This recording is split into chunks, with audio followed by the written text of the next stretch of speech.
Social മീഡിയയിൽ തരംഗമാകാൻ വേണ്ടി എന്ത് സാഹസത്തിനും മുതിരുന്ന പുതിയ കാലത്തെ റീൽസ് ഭ്രമം വലിയ അപകടങ്ങളിലേക്കാണ് വഴിമാറുന്നത്.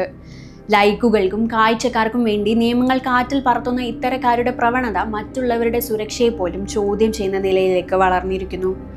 ഇതിന്റെ ഏറ്റവും പുതിയ ഉദാഹരണമാണ് തലശ്ശേരിയിൽ നടന്ന ഞെട്ടിക്കുന്ന സംഭവം.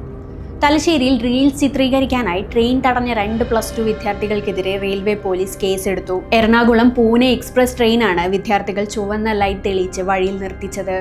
സംഭവവുമായി ബന്ധപ്പെട്ട് 2 വിദ്യാർത്ഥികളെയും പോലീസ് അറസ്റ്റ് ചെയ്തു. തലശ്ശേരി റെയിൽവേ സ്റ്റേഷനിൽ നിന്ന് ട്രെയിൻ യാത്ര ആരംഭിച്ചതിന് തൊട്ടു പിന്നാലെയായിരുന്നു സംഭവം. റീൽസ് ചിത്രീകരണത്തിനായി ഉപയോഗിക്കുന്ന പ്രത്യേകതരം ചുവന്ന ലൈറ്റ് വിദ്യാർത്ഥികൾ ട്രെയിനിന് നേരെ അടിക്കുകയായിരുന്നു. ഏതാണ്ട് 10 മിനിറ്റോളം നീണ്ടുനിന്ന ഈ ലൈറ്റ് പ്രകടനം കണ്ട് അപകട സൂചനയാണെന്ന് കരുതിയ ലോക്കോ പൈലറ്റ് ട്രെയിൻ അടിയന്തരമായി നിർത്തിയിട്ടു. തുടർന്ന് ലോക്കോ പൈലറ്റ് റെയിൽവേ പോലീസിനെ വിവരം അറിയിക്കുകയും നടത്തിയ പരിശോധനയിൽ വെറും റീൽസ് എടുക്കാനായുള്ള വിനോദമായിരുന്നു ഇതെന്ന് വ്യക്തമാവുകയുമായിരുന്നു. തുടർന്ന് നടത്തിയ അന്വേഷണത്തിലാണ് വിദ്യാർത്ഥികളെ പിടികൂടിയത്.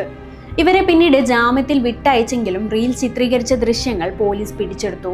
ഇത്തരം ദൃശ്യങ്ങൾ പുറത്തുവിടുന്നത് മറ്റു കുട്ടികൾക്ക് സമാനമായ പ്രവൃത്തികൾ ചെയ്യാൻ പ്രേരണയാകുമെന്നതിനാൽ വീഡിയോ പരസ്യപ്പെടുത്താൻ അധികൃതർ തയ്യാറായില്ല.